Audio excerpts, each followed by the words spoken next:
దీపావళి వస్తుందంటే చాలు మనందరికీ ధన్తెరస్ అంటే ధన త్రయోదశి కూడా తప్పకుండా గుర్తుకు వస్తూ ఉంటుంది. ఈ రోజున బంగారం, వెండి, ఉప్పు తీసుకుంటే మన ఇంట్లోకి తీసుకొస్తే అష్ట ఐశ్వర్యాలు కలుగుతాయని అందరూ నమ్ముతూ ఉంటారు. అలాగే లక్ష్మీదేవి అనుగ్రహం, లక్ష్మీదేవి పూజ కూడా ఎలాగో మనం చేసుకుంటాం కాబట్టి ఆ అమ్మవారికి ఒక్క కాసు బంగారమో వెండో సమర్పించుకోవడం ఎన్నో రోజులుగా ఆనవాయితీగా వస్తుంది. దీని వెనుక ఒక పొదుపు మంత్రం కూడా దాగి ఉంది, అది వేరే విషయం.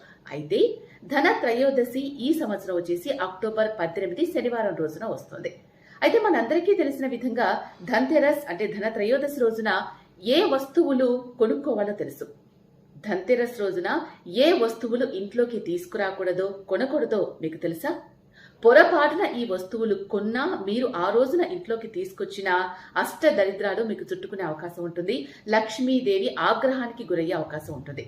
ఆ వస్తువులేంటో తప్పకుండా మీరు తెలుసుకోవాలి. అవేంటి అంటే ఇనుముతో చేసిన వస్తువులు, ఉక్కుతో చేసిన వస్తువులు, గాజుతో చేసిన వస్తువులు, ఖాళీ పాత్రలు, నల్లటి వస్తువులు, నెయ్యి, నూనె. ఈ 7 వస్తువులు ఎట్టి పరిస్థితుల్లో కూడా ధన త్రయోదశి రోజు మీరు ఇంట్లోకి తీసుకురాకూడదు. అలా చేస్తే మీరు విపరీతమైన ఆర్థిక ఇబ్బందులు ఎదుర్కొనే అవకాశం ఉంటుంది. తస్మాత్ జాగ్రత్త.